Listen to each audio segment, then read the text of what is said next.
It was the third two-point attempt of the game for the Seahawks, and they got all of them successfully. Most in a game in the history of the Seattle Seahawks. And listen, everybody's talking about the second two-point attempt that was successful because it looked as if it was unsuccessful to everyone in the building and to me sitting at home. As Darnold flips it out or attempts to Zach Charbonnet, and the ball gets batted down, and the play is over, and the ball is rolling around on the ground, and Charbonnet just blithely picks it up. And then Terry McCauley of the Prime Video broadcast, like, wait for it. Hold on a minute. That looks like a backwards pass. And if it's a backwards pass, that means that was a live ball that Charbonnet picked up, unknowingly completing a two-point conversion. The question is, was it a backwards pass? My opinion, it looked like it. But could you tell with 100% certainty? Could you tell without any question this needs to be reversed? And didn't I hear a whistle? Because it sure sounded to me like there was a whistle before Charbonnet picked the football up. And what in the world is the officiating crew doing reversing it? There is no more significant reversal in replay than anything involving points. That's it. There is obviously possession of the football is pretty damn big. I guess if you could go in terms of the list of the most important replays that you are looking at, one involves points, one involves possession, one involves field position.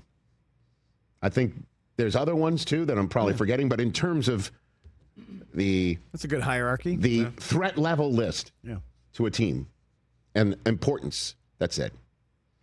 We're going to award 2 points to the Seattle Seahawks on a replay that, again, look at them all. There's one that was from one side down the line. There was from another side down the line. And there was one from overhead. Again, maybe the folks in New York were taking a look at some replay angle I didn't see, but I didn't see one angle that was directly down the line. There was one from one side that was shot from in front of the play. There was one from another side that appeared to be shot from behind the play.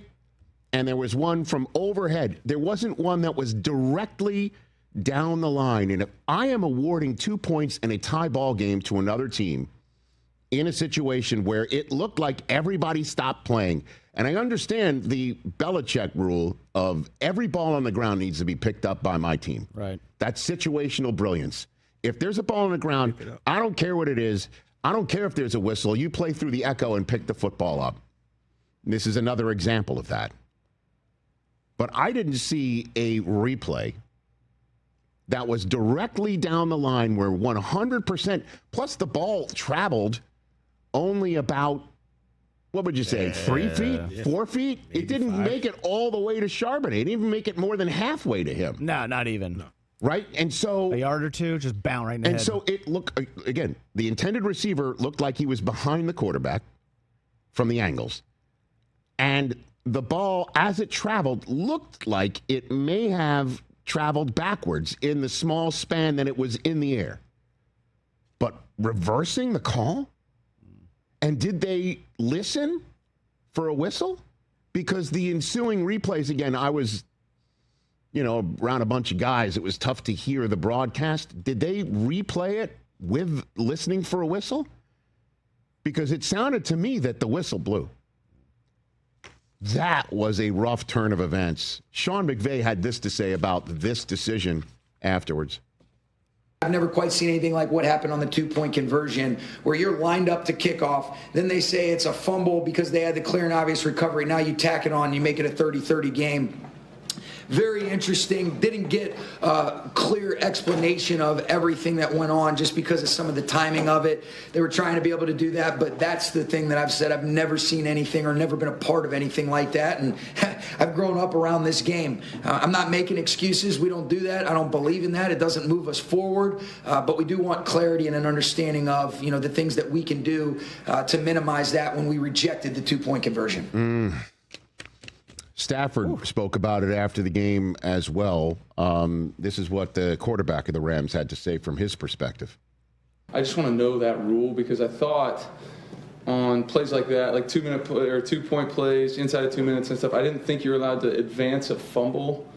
Otherwise I think everybody would just go down. If you're going down, just fumble it forward and let somebody else advance it. I obviously don't know the rule well enough. They were, I'm sure they talked to New York or whatever. But that one was interesting to me. I'm sure I'll get an explanation. We'll get an explanation. You just go play the next play. There was plenty of football after that, chances to make plays and do all that. So, it was a play in the game, one that I would love a little bit more, explanation, understanding of it. And once we do that, we'll move on. So I guess he's basically saying, I guess we can do holy rollers on 2-point conversions. I mean, that would be a dicey play call. Yeah, good strategy, Cotton. I don't think there is a rule in that regard, though.